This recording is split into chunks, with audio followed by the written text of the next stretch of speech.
Olá a todos, eu sou a professora Rosani Soares. Sejam todos bem-vindos à disciplina de Metodologia da Língua Portuguesa. Trabalharemos nesta disciplina com uma carga horária de 70 horas, tendo como ementa, alguns objetivos da língua portuguesa em todos os seus âmbitos.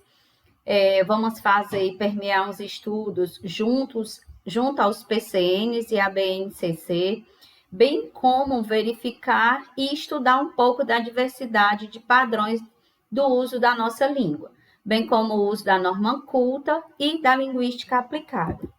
E hoje iniciaremos falando sobre os objetivos da língua portuguesa. E antes de nós adentrarmos a esse caminho dos objetivos da língua portuguesa, nós vamos ver o período histórico da língua portuguesa aqui no Brasil.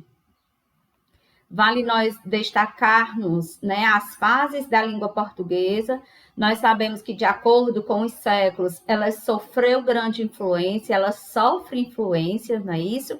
Então, a gente pode fazer uma divisão aí em 4 fases, sendo dividida no português arcaico, desde lá do século XIII até o final do século XIV. Nesse período está incluída a realidade galaico-portuguesa. Depois, nós temos o português arcaico médio, permeando lá pela primeira metade do século XV à primeira metade do século XVI. Vamos permear no português moderno, na segunda metade do século XVI ao final do século XVII, e o português contemporâneo, que é do início do século XVIII aos dias atuais. Então, como a gente pode ver nessa pequena fase de distribuição dessas fases da língua portuguesa, nós percebemos que no decorrer dos séculos a língua sofreu influência e ela sofre influência dentro das escolas, dentro dos ambientes educacionais. Nós percebemos o quanto foi importante esse desenvolvimento da língua, para o desenvolvimento dela como um todo. E aí vale nós ressaltarmos que a língua portuguesa originou-se do latim vulgar, que ao longo dos anos foi se misturando às línguas dos conquistadores da Península Ibérica, dando origem às línguas românicas.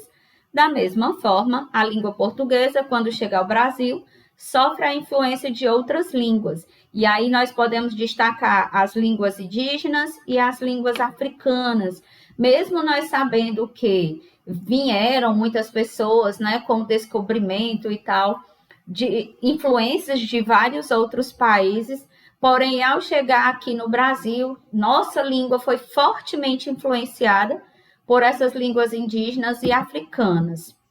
E a princípio, no Brasil, o ensino da língua portuguesa como disciplina começou a tomar forma apenas em meados do século XIX.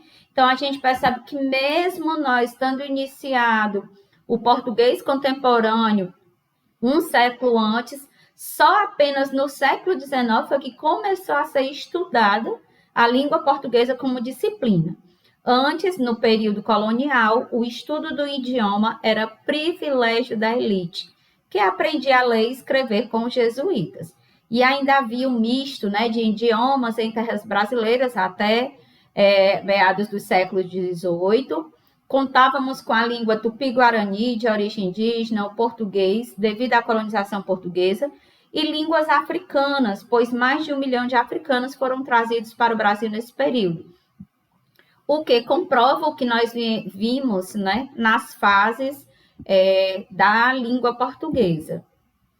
E aí nós voltamos um pouco lá na etimologia, quando nós falamos de língua portuguesa, nós não podemos não permear pela etimologia, que é um campo de estudo da linguística, que trata da história e origem das palavras e da explicação do significado de palavras através da análise dos elementos que as constituem. Em outros termos, é o estudo da composição dos vocábulos e das regras de sua evolução histórica. se nós estamos enveredando pelos objetivos da língua portuguesa, nós temos que ir lá na raiz onde se encontra a etimologia da língua, né?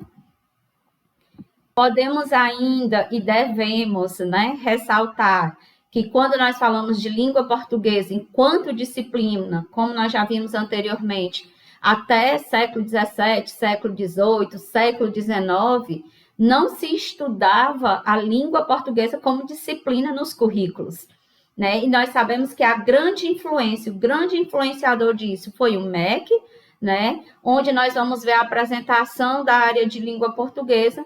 Mais precisamente, nós fazendo uma análise dessa área, né? Nós sabemos que ela sofreu influências, que ela sofre até então, porque nós estamos falando de uma língua viva, não é isso? Então, nas décadas de 60 e 70, houve proposta de reformulação do ensino de língua portuguesa, visto que até então ela nem era estudada como disciplina. E é claro que quando ela começou a ser estudada, foi se percebendo o que precisava melhorar.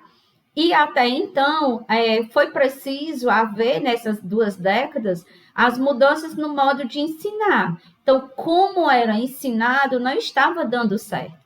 Então, é preciso ser considerado agora os conteúdos de ensino, visto que, a princípio, só quem tinha direito a isso era a elite. Isso era ensinado pelos jesuítas, e nós sabemos que a língua portuguesa naquele período era enveredada pelos caminhos religiosos. Então, foi preciso se pensar em mudanças, em ver e propor conteúdos que realmente ensinasse algo além. Acredita-se que valorizar a criatividade seria condição suficiente para desenvolver a eficiência da comunicação e expressão do aluno. E aí começa-se a pensar na criatividade, que esse aluno pode ser criativo e precisa se valorizar isso. O ensino da língua portuguesa orientado pela perspectiva gramatical ainda parecia adequado. Nós sabemos que no início dos tempos o uso e o ensino da língua era mais voltado para a parte gramatical. Logo, foi se pensado e, poxa, os alunos podem se desenvolver mais, eles podem demonstrar mais além do ensino gramatical. A nova crítica do ensino da língua portuguesa, no entanto, só se estabeleceria mais consistentemente no início dos anos 80, quando as perspectivas ou as pesquisas produzidas por uma linguística independente da tradição normativa e filológica e os estudos desenvolvidos em variação linguística e psicolinguística, entre outras, possibilitaram avanços na área da educação e psicologia na aprendizagem, principalmente no que se refere à aquisição da escrita. Se o meu ensino está voltado apenas para a parte gramatical, logo se compreende que essa expressão do aluno ela vai ficar limitada. Então, por isso, houve essa crítica e houve-se a necessidade dessas mudanças no ensino da língua portuguesa. E aí, a gente chega nesse momento onde as críticas são mais frequentes no ensino tradicional. Até então, era um ensino voltado apenas para o professor detentor do saber e o aluno apenas o ouvinte, não é isso? E vamos caminhar agora um pouco para os objetivos gerais da língua portuguesa para o ensino fundamental. Nós sabemos que hoje os objetivos são bem amplos, são bem vastos.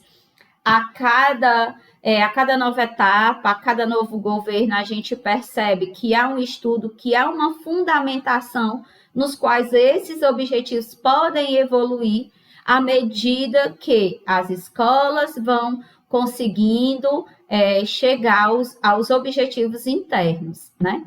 No processo de ensino-aprendizagem dos diferentes ciclos do ensino fundamental, então nós não estamos falando só apenas no ciclo do Fundamental 1 ou do Fundamental 2, nós estamos falando no âmbito do Fundamental como um todo.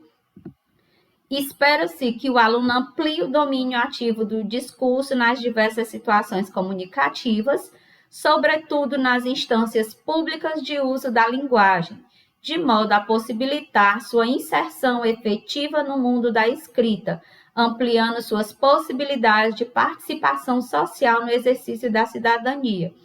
Por isso que houve uma crítica muito grande depois lá da década de 80 sobre o ensino tradicional.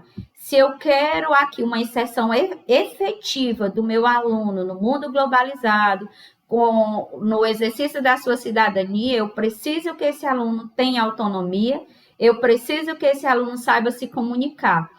Então, deve ser um dos objetivos gerais do ensino dessa língua. E aí, por que não nós falarmos do ensino médio? Nós sabemos que recentemente nós temos o novo ensino médio, que o ensino médio sofreu uma mudança, e isso foi preciso acontecer para que nós entendêssemos e para que nós realmente vá buscando, pesquisando novas formas de verificar, de ver a língua. Nós vamos percebendo as necessidades da língua no decorrer dos anos. E aí trouxe aqui algumas citações dos PCNs, né? Que no âmbito escolar o professor de língua portuguesa deve levar o aluno a compreender e usar a língua portuguesa como língua materna, geradora de significação, integradora da organização do mundo e de sua própria identidade. O aluno sendo autônomo, o aluno buscando e se identificando com essa língua materna. Ainda de acordo com os parâmetros curriculares nacionais, a língua portuguesa no Brasil existe muitas variedades dialetais, nós sabemos disso, até pelas influências que sofreram e pelas influências que ainda sofrem, né? Pela fala, possível conhecer parte do repertório cultural do outro, mas existem muitos preconceitos decorrentes dos diferentes modos de falar.